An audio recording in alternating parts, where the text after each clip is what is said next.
Some of you were here several months ago when I told the story of this young man, Joe Jordan, who had come to Christ as an 8th grader through the ministry of the Word of Life. Told you how he grew up in a very, very ungodly home and how he had to, during his school years, many times stay away from home because of the situation in his home life. And how the Lord had taken him on through Bible school and through a lot of training and counseling and so forth, and then sent him down with his little bride to Argentina to establish the Word of Life work down there. And there's a lot to that story that I couldn't possibly tell tonight. But one man, a very wealthy man, heard of the work down there and bought some property for $60,000 on which they should put a youth camp. But after they had already come in and spent several $1,000s in additions and so forth, the man was tying so many strings to it that they couldn't use it. And so they just had to move out of there right when they wanted to get their camping program started. And so the Lord opened up a way for them to buy some property on a beautiful lake, but they didn't have any way of developing it. So I was telling this to various people around, and so just before I left the Bible class up in Groveland, Florida, I've been going up there every Tuesday night, and they gave me a check for $1,000 and said they wanted to help to build a dormitory. Now, they have a way down there of building a dormitory for 20 young people, that is 18 campers and 2 counselors, for $2,000, and they furnish it for $500. It's really a story how this works, and here again I can't tell all these stories tonight. But anyway, they can do this, and most of the work is done by the young people themselves under the supervision of a godly architect, who, by the way, is going to be up here this summer or later on this summer, and perhaps we can get him to Sebring along with some of the young people from down that are being sent up from Argentina. Anyway, these young people build these dormitories, and so the Groveland people heard about it, and they gave me a check for $1,000 and said that they would like to have a part in helping to build one of the dormitories.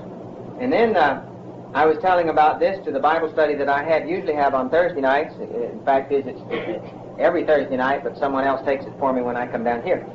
And so before I had left there, they had told me that they were getting some money together, and they said it would be, they wouldn't tell me how much it would be, but it would be more than it was from Groveland. And so you remember here, I was here the second Thursday in March, I believe, last, just before I was leaving. And any of you that were here at the March meeting know that I didn't mention anything about money or anything, but as I walked out in the fellowship there, people kept handing me checks and said they wanted to me to take that with me. And when I got home, I began opening them up, and there were a total of $610 worth of checks payable to Word of Life for the work in Argentina. And then the next morning I go to work and open up the mail, and there's another check for $100 from someone who couldn't attend the Bible study, so we had a total of $710. Well, let me tell you what's going to be done with this, or what has already been done. Our lesson tonight's going to be about faith, and this young fellow down in Argentina really has a supply of that. And he's building 3 dormitories, and he's naming one of the dormitories Groveland, and one Lakeland, and one Sebring. And he's already got the foundations laid. And I says, well, now, Joe, when I was down there, because he said he was going to have the bulldozer come in the next day after I was down there. And I said, well, now, Joe, understand, you say you're building 3 now, and I understand it costs $2,000 for each one. Well, these folks haven't pledged any amount or anything like that. I says, I don't know if you ought to do that. And he says, well, now, he says, would the Lord have sent in this much money if he didn't intend to send in the rest of it? Now, I'll tell you what he's doing. He's having a plaque made. Somebody's making a plaque for him. And he's listing the names on this plaque of everybody from each area who's having a part in it. For instance, some of the people in Groveland, we had several maybe only say, well, I want my name on that plaque, and they'd hand me $1. Well, that's all right, you know. Anyway, there's going to be a plaque down there. It's going to, in a cottage, the dormitory is going to be called Sebring. And there's going to be a plaque on it, and it's going to have a string of names there. Now, I'm not going to tell you how to get your name on that plaque, but if you really want to know real bad, you might get some information along those lines. Anyway, honestly, I'm not soliciting funds in any way, and Joe wouldn't want me to. I'm just reporting, and this is the way the things of the Lord should go on. But I would say this: I don't know how anybody could possibly get more for $1 as far as the Lord work's concerned, Lord's work, than I saw going on down there. You know, when I left here on March the 23rd, we flew first to Brazil, and I spent 4 days there in Brazil with the young fellow who started the Word of Life Bible Club ministry in the United States, and he went down there some 10, 11 years ago, George Tice, to start that work in the nation of Brazil. And I was impressed with the dynamic going forth of the church in that country of Brazil. The fundamental church really seems to be doing things down there, and I was just thrilled. I was in churches that were just crowded, and I thought the 4 days in Brazil would just be, you know, sort of sightseeing or vacation. I knew Joe was going to work me when I got to Argentina, but after being up all night, I landed in Sao Paulo about 3:30 or 4 in the afternoon. Then it was an hour and a half drive into the city, and at 7:30 that night, I was preaching the evangelistic message to a citywide youth rally through an interpreter. The first time I'd ever spoken through an interpreter in my life. I hadn't slept in hours and hours, and then they had me up on a podium. I don't know how we did, but I noticed quite a few young people were being dealt with about their salvation after the service. So they really got me right to work. I spoke on Sunday. I filled the pulpit in a large English-speaking church there in Sao Paulo, and had beautiful meetings and terrific results there. And then on Monday, I taught 3 Bible lessons, one to the Word of Life Bible Club staff, all through interpreters, and then to a group of the leaders, one from each church.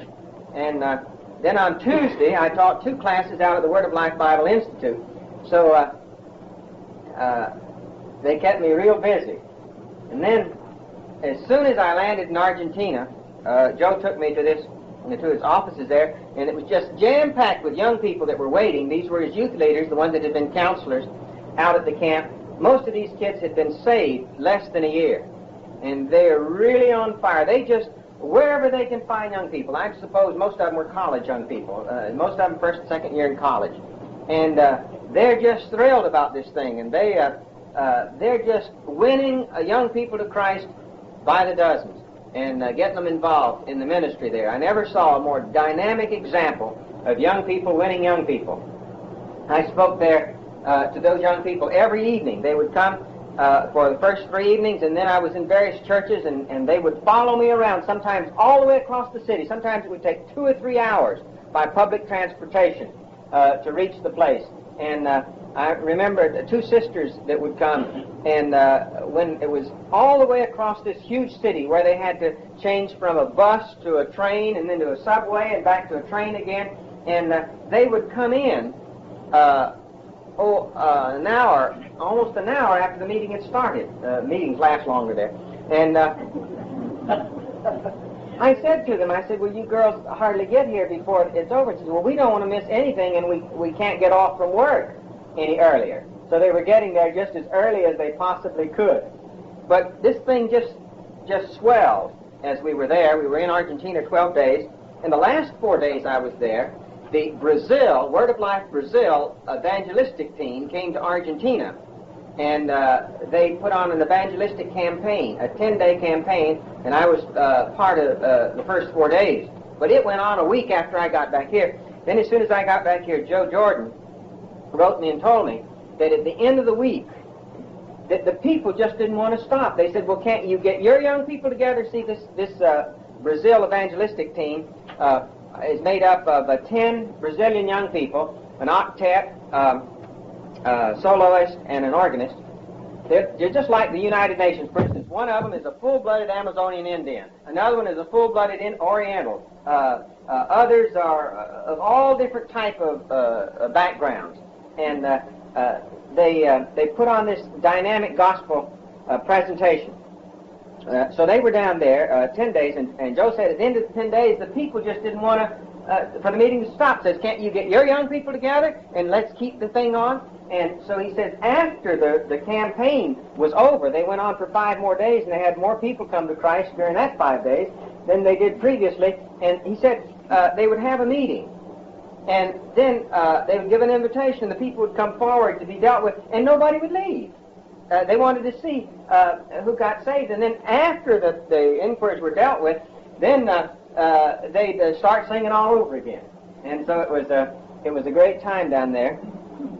But I'm real thrilled with what's being done, and I can say with all my heart that I've never seen anywhere where a dollar for the Lord is going further than it is right there, and really winning people to Christ, and the amount of ministry that can be done on that camp. See, it's the only Christian camp in the whole nation of Argentina. They just don't have camping programs down there. If you wanted to send your young person to a Christian camp, and of course this one's just started, it would be the only one you could send them to. And they have 2 and 3 times as many applications as they can possibly take. They can just take a few, and the reason is they don't have the space. As a matter of fact, in the one they had this past summer, of course their summer's in our winter, but their principal speaker had to sleep in a tent because there just was no place. But they really had a dynamic time there. So as you can see, I'm still all thrilled about it, and I just want to invite any of you that want to get your name on that Sebring dormitory plaque down there, and there'll be some of the young fellows up later in the summer reporting on it. In our Bible study tonight, begins in the Old Testament book of Habakkuk. I wonder if you can find it. It's one of the minor prophets. And while you're looking for it, I'll tell you a little bit about the prophet Habakkuk. God called him out to speak to the people of Israel at a time when Israel as a nation was in very deep apostasy. It was just before the great forces of King Nebuchadnezzar the Chaldean, or the Babylonian, came and took the nation of Judea captive, and took all of their leaders to be captive in the land of Babylonia. And the people had gone into idolatry. They were not in any way serving the Lord. And God says to Habakkuk, I want you to preach righteousness and judgment to these people. And he preached his heart out. And the people didn't pay any attention. And Habakkuk was getting rather discouraged. He couldn't understand why. And so in that frame of mind, wondering why, he could preach and preach and preach, and God would have him preaching to these people, and yet nothing apparently was accomplished at all. The wickedness kept on growing. And so he says in Habakkuk chapter 1, the burden of Habakkuk the prophet did see, O Lord, how long shall I cry, and thou wilt not hear? Even cry out unto thee of violence, and thou wilt not save. Why dost thou show me iniquity, and cause me to behold grievance? For spoiling and violence are before me, and there are those who raise up strife and contention. Therefore the law is slack, and judgment doth never go forth. For the wicked doth compass about the righteous. Therefore wrong judgment proceedeth. Habakkuk says, God, I preached and preached and preached, and the leaders are just as wicked, and they're perverting judgment. And I know you can't save this nation. I know that you can't be their God, and you can't prosper this nation as long as they live in wickedness. Well, in the 5th verse, God begins to answer Habakkuk. And this is what he tells him. He says, Habakkuk, I'll tell you what I'm going to do. I'm going to send the Chaldeans, the Babylonians. Chaldea is the country, Babylon was the city. I'm going to send the Chaldeans under Nebuchadnezzar to desecrate this land. And then Habakkuk was more perplexed than ever. He says, well, God, they're worse than we are.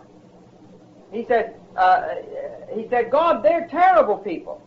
They kill the widows and children, and they tear down the houses, and they come through the land and pillage and kill and rape, and says they're awful people. Why would you let them prosper? And then he wants to know from God, why is it that the wicked seem to sometimes prosper and the righteous seem to have a very difficult struggle? And this is not the first time, of course, that question's been posed. Job wondered that. He had quite a dissertation on that subject in the 21st chapter of Job. Why do the wicked prosper and the righteous have a hard time? And then you'll remember the great songster Asaph had that problem in Psalm 73. Why does the wicked prosper? Why do the wicked prosper? So Habakkuk was even more perplexed. But just like Job before him, and just like Asaph, Habakkuk had faith in the Lord. And so he answered his own question. And here's how he answered it in chapter 2, verse 1. He says, I will stand upon my watch, I will set myself upon the tower, I will watch to see what he, that is God, will say unto me, and what I shall answer when I am reproved, that is, reproved by the people. He says, God has told me to speak of judgment and to speak of God's righteousness and man's sinfulness, and he says, that's what I'm going to do, and then I'm going to wait, I'm going to watch and see what God does. And he says, I'm going to listen for God to tell me what I'm to say when my hearers reprove me and will not listen to me. Verse 2 of chapter 2, and the Lord answered me and said, write the vision and make it plain upon the tables, or the tablets, that he may run that readeth it. For the vision is yet for an appointed time, but at the end it shall speak and not lie. Though it tarry, wait for it, because it will surely come, it will not tarry. Now this is what God says to Habakkuk. When Habakkuk's attitude is right, he says, Habakkuk, I'm going to give you a vision. I'm going to show you what's going to come. And I want you to treat it with the utmost urgency. He says, I want you to write it down in plain, pointed language, so that anybody that would read it would say, this is an urgent message, and he would run with that message to proclaim it wherever he went. And he says, now, this may tarry a while, this judgment I'm proclaiming, or it may not, but it will surely come, and the time will come when it will not tarry much longer. And as a matter of fact, in the case here, it was just a very few months before the Chaldean hordes came ravaging through that land of Judea and utterly desecrated it. Well, God in the second chapter takes the occasion to pronounce woes upon certain people. Now, he used the Chaldeans as an example, for instance, chapter 2, verse 6. He says, shall all these take up a parable against him and a taunting proverb against him, that is, Nebuchadnezzar and his hordes, and say, woe to him that increaseth that which is not his. How long? And to him that ladeth himself with a thick clay. The thought is here, woe to him that increases his own wealth by things that are not his. Notice in chapter 1, verse 6, God said that that's what the Babylonians would do. See, chapter 1, verse 6, for lo, I raise up the Chaldeans, that bitter and hasty nation, which shall march through the breadth of the land to possess the dwelling places that are not theirs. He says, woe to the Chaldeans, and woe to anybody who gets possession or gets things that are not theirs just because they're strong. He says, I will bring such a one to judgment. And in verse 9, he says, woe to him that coveteth an evil covetousness to his house, that he may set his nest on high, that he may deliver from the power of evil. Now this woe is upon the Chaldeans and upon any who would seek wealth so that they might have a high position. You know, the world honors wealth, regardless of how it comes. The world as a whole shows great deference and regard to a wealthy person, regardless of whether that wealth was gained through the most ignominious type of activity. And God says, woe to anyone who would covet wealth for that reason, so that he might be regarded, so that he might set his nest on high. That is, that he might be looked up to and have a haughty way about him. And then in verse 12 he says, "Woe to him that buildeth a town with blood, and establishes it a city by iniquity." And this is a condemnation against violence for gain, or subtlety, intrigue for gain. He says if a person gets his gain either through iniquity, that is through subtlety, or through being vicious and bloody like a gangster and so forth, woe unto him. And then in verse 15, "Woe to him that giveth his neighbor drink, and putteth thy bottle to him, and maketh him drunk, also that thou mayest look on their nakedness." Now this is a woe to those who would traffic or receive gain because of man's sinful tendency. It's a condemnation against this type of attitude. Well, people are going to drink anyway, so I might as well sell it. Or people are going to smoke anyway, so I might as well be the one that makes a profit out of it. Or people are going to go run after prostitutes, so I might as well be the one who runs the house of ill repute. Or it's against anyone who traffics or makes gain upon the sinful propensities of mankind. And perhaps we're all somewhat guilty. For instance, I suppose some of us sort of glory in the fact that we'll let them tax liquor and cigarettes to the hilt, so I won't have to pay so much taxes. Well, in a way, that's, you see, wanting gain at the expense of the guy who's being dragged down through his sinful tendencies. And we do have that attitude within us, you see. Well, God says, woe upon that you're not to get gain. You're not to glory in your own embetterment because another human being has a sinful lust and gives into it. That's no proper motive for you to have gain. And then in the 19th verse he says, "Woe unto him that saith to wood," and it goes on about making idols and so forth. And this woe, in beginning in verse 19, is a woe against anybody who would use men's religious tendencies for his own personal gain. And there's a lot of that in this world. There was a lot of it down in the area where I came from, where I was on visiting. Man has a bent towards religion, and because he doesn't want to come to God, he vents that propensity or that tendency in some other type of fashion, in some type of false religion. That's the reason there are so many false religions. Satan knows how to use man against man and drag him in to these false religions. And there's many people all over the world, to a more or less degree, have position or power or wealth trafficking upon someone else's religious bent. And it need not necessarily be a gain, a monetary gain. For some would be honored in ecclesiastical circles and so forth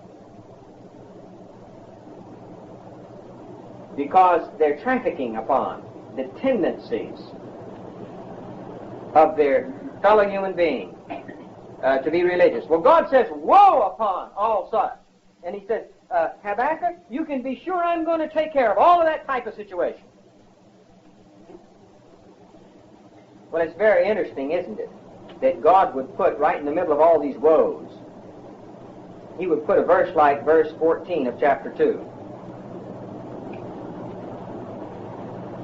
where he says, "For the earth shall be filled with the knowledge of the glory of the Lord as the waters cover the sea." You know, only God writes like that, brings out in great clarity all of the sinfulness and the despicableness of a human heart and all the ways that man sins against man and God, and then he looks over all of this filth and horror and trash and says, one day the earth shall be filled with the knowledge of the glory of the Lord. And he ends this chapter on all of these woes with verse 20 of chapter 2, "But the Lord is in his holy temple. Let all the earth keep silent before him." You know, when the Holy Spirit of God caused Habakkuk to bring those thoughts forth, old Habakkuk went into a prayer of praise. In the 3rd chapter is just that. And notice how the 3rd chapter ends in verse 18. He says, "Yet I will rejoice in the Lord. I will joy in the God of my salvation, and the Lord God is my strength." Well, why are we in the book of Habakkuk? Well, for one reason, this little book is quoted much in the New Testament. As a matter of fact, the key to the whole book is to be found in verse 4 of chapter 2, where we're told the difference between an evil person and a righteous person. "Behold, his soul that is lifted up is not upright in him, but the just shall live by his faith." We have a different way of measuring righteousness and iniquity, but God measures it this way. He says the wicked one is the one that lifts himself up or attempts to lift himself up by his own bootstraps. It says, "I am my man. I'll make my way. I'm a self-made person." God calls it the root of wickedness. And he says righteousness, the measure of righteousness is the extent to which a person says, "I'm going to walk my walk by faith. I don't trust myself. I'm going to go step by step by faith." For you see, it's this tendency of man to want to be somebody himself that causes him to do all the things that the Chaldeans did, or all of these things upon which woe is brought. But I'd like for us to understand tonight a little better this matter of walking or living by faith. And I think we can get a better understanding if we look at the 3 places in the New Testament where this verse, Habakkuk 2:4, is quoted. And the first one of those 3 times is in the book of Romans, chapter 1, and there we see again this comparison, the difference between a righteous person and a wicked person. Where Paul says in Romans 1, beginning with the 16th verse, he says, "For I am not ashamed of the gospel of Christ, for it," that is the gospel, "is the power of God unto salvation to everyone that believeth, to the Jew first and to the Greek. For in it," that is in the gospel message, "for in it is the righteousness of God is revealed, from faith to faith, as it is written, the just shall live by faith. For the wrath of God is revealed from heaven against all ungodliness and unrighteousness of men who hold the truth in unrighteousness." Here again, if you read the rest of the first chapter, God shows that all of man's evilness begins from the fact that he looks to his own resources. He lives his life as though God wasn't. And so the psalmist said, "The fool has said in his heart, there is no God." There really aren't very many people that say with their lips, "There is no God." Not very many, maybe a few. But very few people will say that with their lips, "There is no God." But the earth and the churches are filled with people who say in their heart, "There is no God." And they say it by running their own life and disregarding God, and disregarding such instructions as trust in the Lord with all thine heart, lean not to thine own understanding, in all thy ways acknowledge Him, and He shall direct thy path. And when man runs his own life, when he makes his own decisions, when young people decide what spouse they're going to have, what job they're going to have, what college they're going to go to, when older people decide what city they're going to live in, deciding all of the mundane things of life on their own, they're saying in their heart, "There is no God." Because they say, "I can make my own decision." And that's the difference between a wicked person and a righteous person. The just shall live step by step, moment by moment, shall live by faith.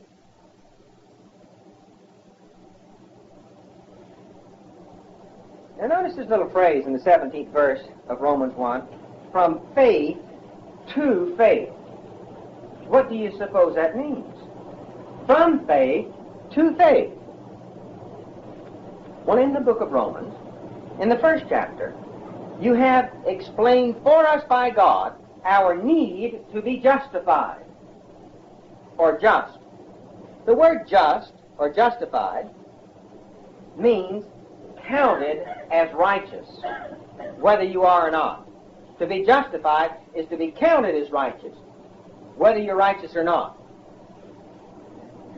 In the first chapter of Romans, it explains the desperate plight of man in that he needs to be counted by God as being righteous. But after all of the wickedness of man is recounted in the third chapter, the conclusion is there's none righteous, no, not one. And yet man needs righteousness. In the third and fourth chapters, we're told the method by which God provides righteousness, by which he can be just and yet the justifier of the unjust. And this is explained to us, particularly in chapter 4, how God came about, how he programmed that for us.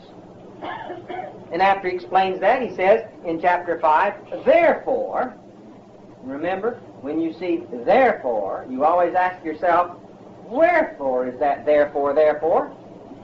Well, that therefore is here in order to call your attention to the fact, in view of all that's said in the first 4 chapters of Romans, in view of man's terrible need for justification, and in view of the fact that God has provided such justification, therefore, being justified by faith, we have peace with God through our Lord Jesus Christ, by whom also we have now access by faith into this grace in which we stand and rejoice in hope of the glory of God. Now here we have the past, the present, and the future tense of faith.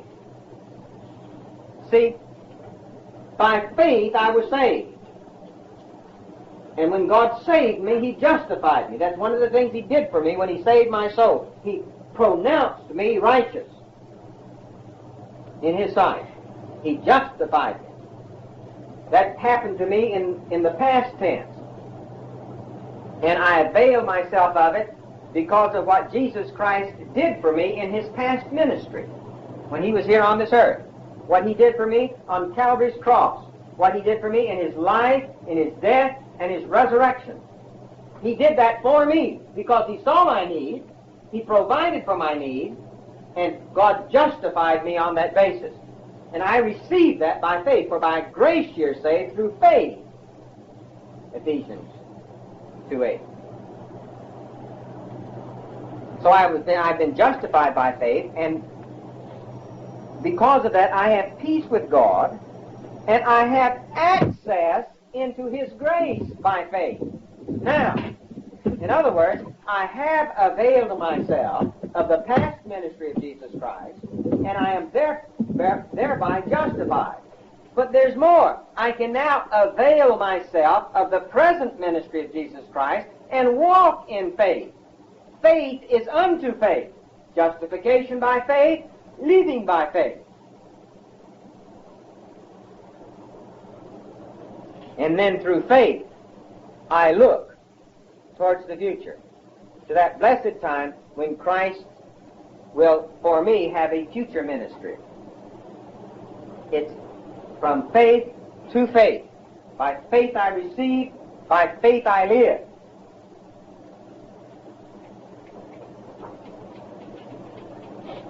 The second time that this verse from Habakkuk 2:4 is quoted in the New Testament, we find it in the book of Galatians. Romans, 1 Corinthians, 2 Corinthians, Galatians, chapter 3. Now, in Romans, I see the emphasis on the word just, because he's explaining the difference between a justified person and an unjustified person. He's saying, this is how you can tell the difference. The just shall live by faith. So in Romans, our emphasis is on the word just. The just shall live by faith. But here, our emphasis is on the word faith. The just shall live by faith. How do we know that? Because we have a description of the difference between living a life by law or rule or regulation and living a life by faith. And unfortunately, many Christians who receive by faith attempt to live by rule and regulation and law. And they do not experience faith to faith. They experience faith to law. And that's what the whole book of Galatians is about. Those who would attempt to start by faith and then continue by law. Look at the 3rd chapter of Galatians. Oh, foolish Galatians, who have bewitched you that ye should not obey the truth, before whose eyes Jesus Christ hath openly set forth, crucified among you, hath been openly set forth, or evidently set forth. This only would I learn of you, received ye the Spirit by the works of the law, or by the hearing of faith? Are ye so foolish? Having begun in the Spirit, are ye now made perfect by the flesh, or by your own ability to do right, or progress spiritually? Have ye suffered so many things in vain? He therefore that ministereth to you the Spirit, and worketh miracles among you, doeth it by works of the law. Doeth he it by the works of the law, or by the hearing of faith? And then he goes on to explain that Abraham is the father of the faithful. Did you know this? That nobody will ever receive any of the promises of God unless he's a descendant of Abraham. The promises are only to the seed of Abraham. What does that mean? Well, his seed are his descendants. Well, I was not physically descended from Abraham, so how do I get in this? Well, it's explained for us right here in Galatians. Look at chapter 3, verse 16. Now to Abraham and his seed were the promises made, only to the seed of Abraham. He saith not, and to seeds as of many, but as of one, and to thy seed, which is Christ. I'm a child of Abraham through Christ. I'm one with Christ. And so the only way that I can receive the promises from God is to be a descendant of Abraham through my unity with Jesus Christ. And that's why we're told in verse 6 of chapter 3, even as Abraham believed God and was counted unto him for righteousness, know ye therefore that they who are of faith, the same are the children of Abraham? So, I'm a child of Abraham by faith. Galatians chapter 3, verse 11, but that no man is justified by the law in the sight of God is evident, for the just shall live by faith, and the law is not of faith. But the man that doeth them, that is, the things of the law, shall live in them. Christ hath redeemed us from the curse of the law. So the emphasis in Galatians is, the just shall live by faith. The third time we have this verse quoted in the New Testament. We find it in the book of Hebrews, chapter 10. Hebrews, chapter 10.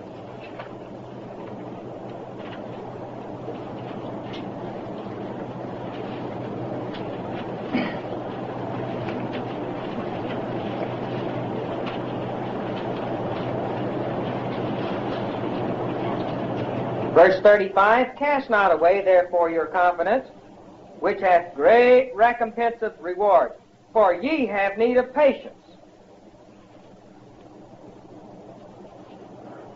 Well, that's a true statement for me. Ye have need of patience, that after ye have done the will of God, ye might receive the promise. For yet a little while, and he that shall come, and will not tarry.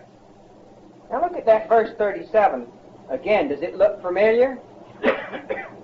It's a quote from Habakkuk with one exception. In Habakkuk, it was it, and here it's he. God changed the pronoun.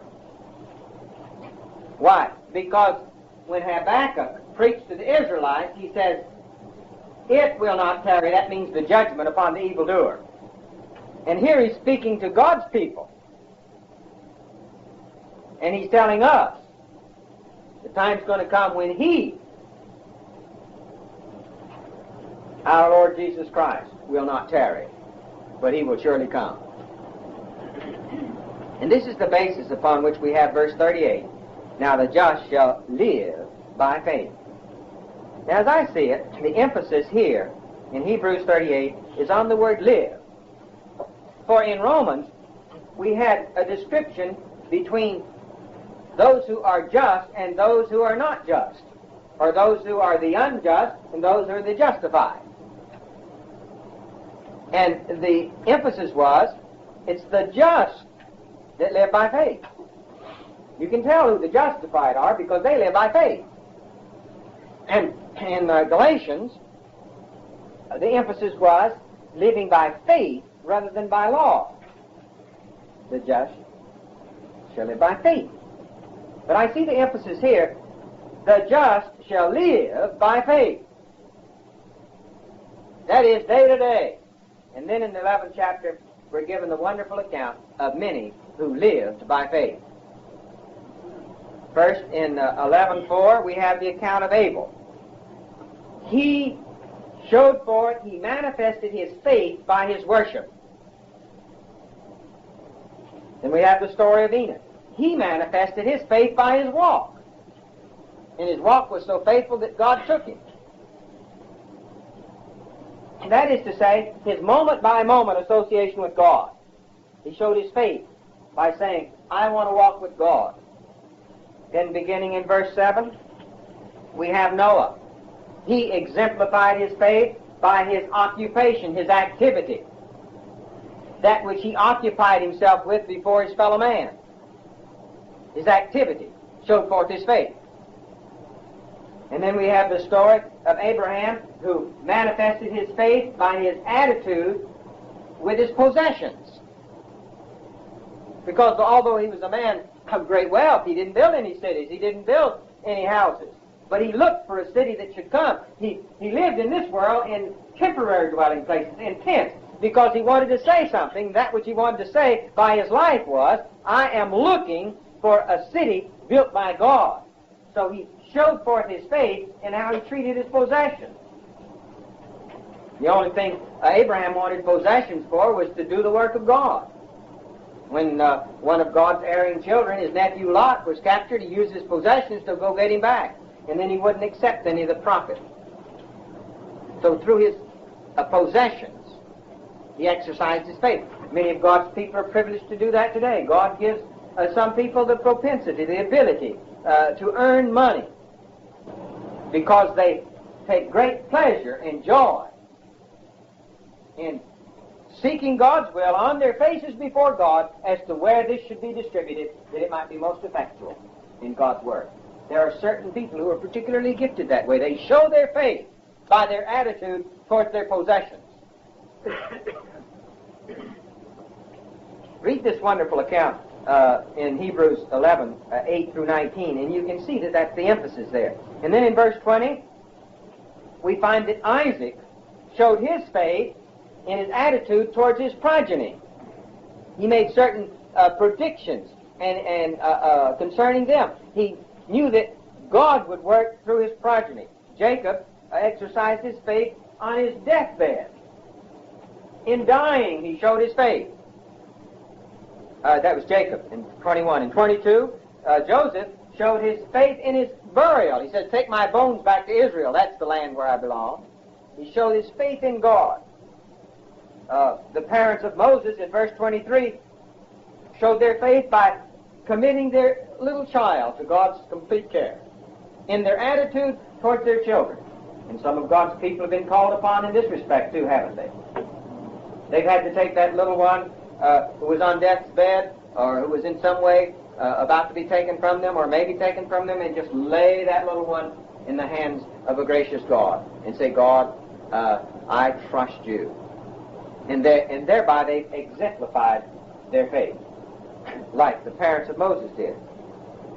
Moses exemplified his faith by his attitude towards his position. He had great position, but he took another position. He did this by process. In verse 24, he refused one situation. And in verse 25, he chose rather something else. By his attitude towards his position before his means, his fellow man.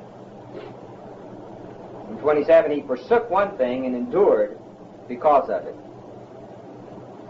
Then in verse 30, we have the story of Joshua.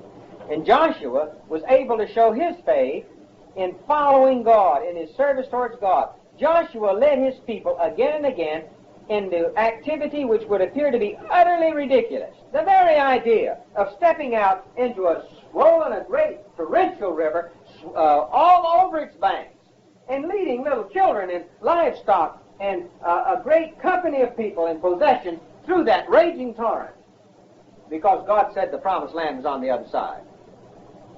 Or how about the utter foolishness of walking around a walled city for 7 days, blowing trumpets and so forth?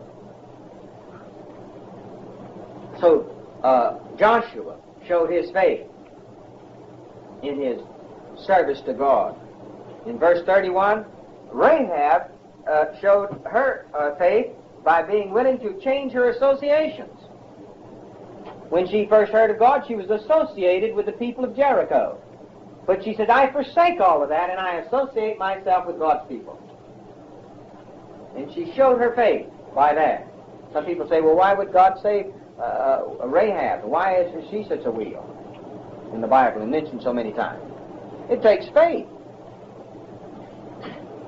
If you don't believe that, remember the story in the 9th chapter of John where parents had a son who'd been blind from birth, and they saw that Christ had touched his eyes and had healed his eyesight.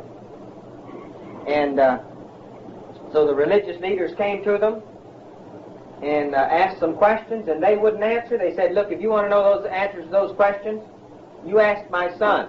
He's the one that received the sight. And then the Bible gives the reason why they wouldn't answer the question. It says because they were afraid of being thrown out of the synagogue. It takes faith to leave one association, one set of friends, one set of associations, and move over to somewhere else and forsake those. And that's what Rahab did, and that's why she's called. That's why she's in this hall of fame of God's faithful. She was willing to do that. And there's many of God's people today who have had their opportunity for service dried up because they had an association and nothing could get them to leave it. My father and mother were here, and I'll stay here till my dying day, and nothing will leave me. Nothing will cause me to go. They'll not leave their associations and so forth. They lose the wonderful ability of stepping out by faith with God's people and being used of God. Rahab became an ancestress of King David, and thereby the Lord Jesus Christ himself. Then we have this great accounting of those who live by faith, beginning with the 32nd verses, and all of the manifestations. Well, I wanted to bring this message of living by faith because I've seen people that were living by faith. Now, I'll give you a couple of short examples. Down in Sao Paulo, Brazil, rent is very high. To rent just an ordinary everyday house with no really modern facilities would cost you $400 or $500 a month. As a matter of fact, one night while I was there, I stayed with a Christian family from New Jersey who were down there for Philco Ford and down there on a 2-year tour of duty for their employer. And their rent was $700 a month. Now, the home was a beautiful home, a hacienda-type home, but it was in a modern part of the city, but it had very few modern conveniences. I'll give you an example. It had no central hot water at all. Now, it had a little electrical hot water heater light right near where they did the dishes, and then one of the 2 showers had a little hot water gadget on it. And the way you got a hot shower in the other shower was this. They had rigged up a little deal where they put a hose on the shower in the master bedroom, string it out through the window, bring it down along the side of the house and in the window of the other bathroom, and that's how you, and then it came out just in a little jet. And by the time it got there, it wasn't hot enough to scald you, so you just held it over your head like this and took a shower. Now that's in a house that cost $700 a month rent. So it costs a lot of money to rent places there. Well, the Tices lived in a very convenient part of the city to their ministry, George Tice and his family, and they had been living in this house for quite some time. And they had been paying rent on a basis of quite some previous. The people hadn't gone up on their rent. I think they were paying $150 a month, and it was what other people were paying 2 and 3 times that much for. So all of a sudden, about a year ago or so, or maybe 2, the landlord told them that he wanted to sell the house, and they'd either have to buy it or move. Well, down there you can't go to a lending institution and get a mortgage because inflation is rather rampant and people won't lend you money. And if you want to buy a house, you have to pay at least half down and the rest out in a couple of years. So this is the offer he made. He says, I'll sell it to you for such and such, and 1/2 down, and the rest over a 2-year period, so much a month. Well, this so much a month was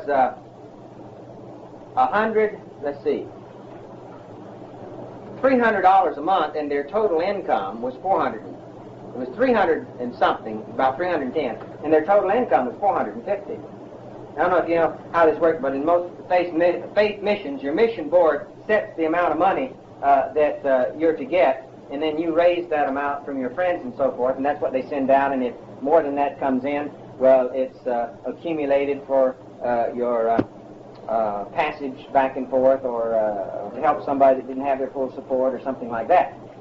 But anyway, so George didn't know of any way in the world that he could make this out unless somebody in the United States would lend him the money at no interest. And so some of his friends put out this proposal, and there was a young man who had just recently been saved, who had been in Vietnam for quite a while, and had saved up his money. And he so much appreciated his salvation. Now, he lived out in California, but he just happened to hear of this from somebody. So he says, I've got so much money in the bank. I think the house was going to cost $15,000, and he had $7,500. And he says, I'll let you have it for several years at no interest, because I don't really need it.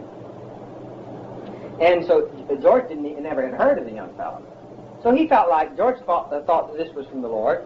And so although he didn't know where the $300 and some a month would come from, he felt like the Lord wouldn't have supplied the $7,500 otherwise. So he went ahead with his negotiations to buy the house, paid the $7,500 down. And there, if you miss one payment, the guy just comes in and gets the house. There's no recourse at all. Your agreement is you can't make the payment on time, well, you move out and you lose all you've got. So what they did, when their $450 would come in, they take the first $300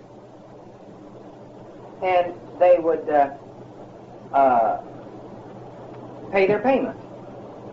And then they take the next, I think, $60 a month, because they were helping to support other missionaries, and put it in the Lord's work. And that would leave them less than $100 to live the whole rest of the month on, and it was a wife and three children. And but every month that's what they would do. And they said, for these years now, almost 2 years, it's been the most exciting thing to see how God has provided every month the money coming in from entirely unexpected sources for them to live on. And they said they haven't wanted. When we were there, it had been going on for a year and a half.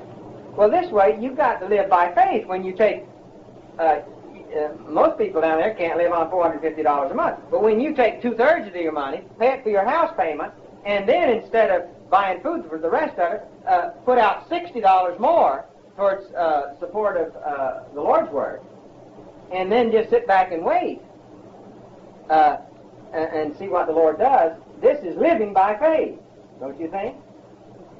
But they were just rejoicing in the Lord. And they said, I tell you how some of the money came in, but I don't really believe you believe it because we can't believe it ourselves. Then I went on down to Argentina. And I had taken this $1,000 check.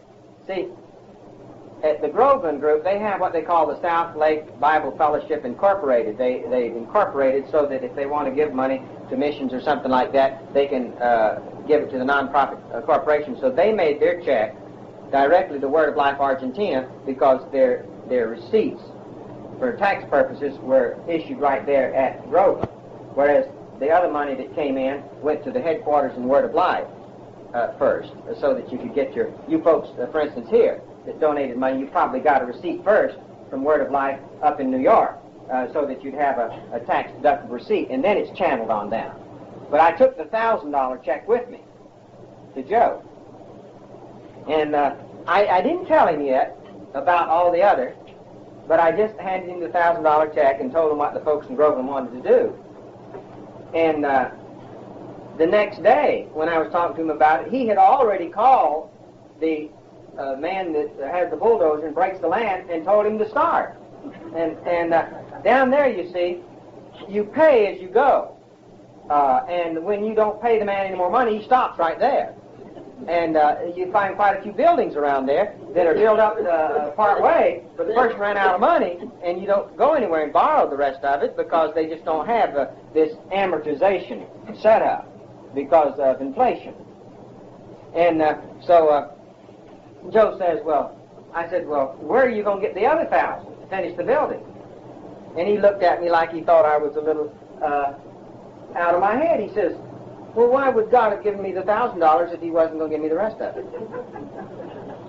And it just was the most natural thing in the world to him, see. It didn't even cause a second thought. Well, this type of an attitude comes by living by faith. It's the only way to learn a lot about God. Amen. Because you just learn how God works that way. And somebody says, well, I have a good job and everything. And well, living by faith isn't always a matter of money, is it?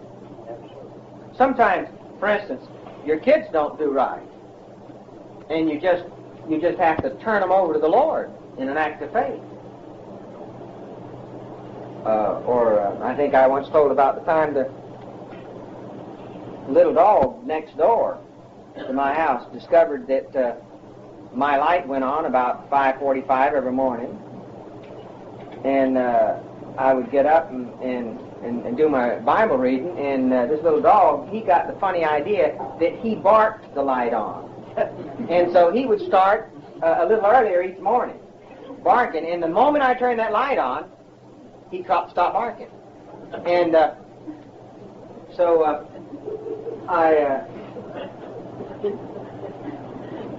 I realized that he really thought that he was doing big things, you know.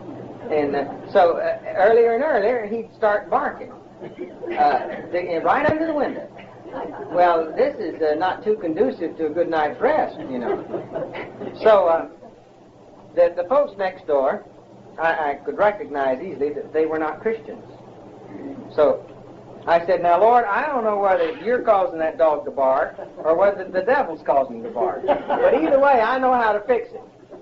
As soon as he wakes me up with his barking, I'm going to start praying for the folks next door, for their salvation. I'm going to name them one by one, and I'm going to pray for their salvation. And the earlier he starts barking, the sooner I'll start praying for him. Well, it must have been the devil making him bark, because that didn't go on but a few mornings, and he stopped barking. As a matter of fact, about 3 weeks later, a car ran over him and killed him. Poor little dog. You see, God gives us all of these little opportunities for faith. You could go next door. You could try to work it out yourself, see. You could go next door and you say, now, look, I'm sorry to bother you folks, but look, this is what happened, and something's going to happen. You're going to have to keep your dog in the garage or something, or have him debarked or something, because I just can't get my sleep. You could handle it that way.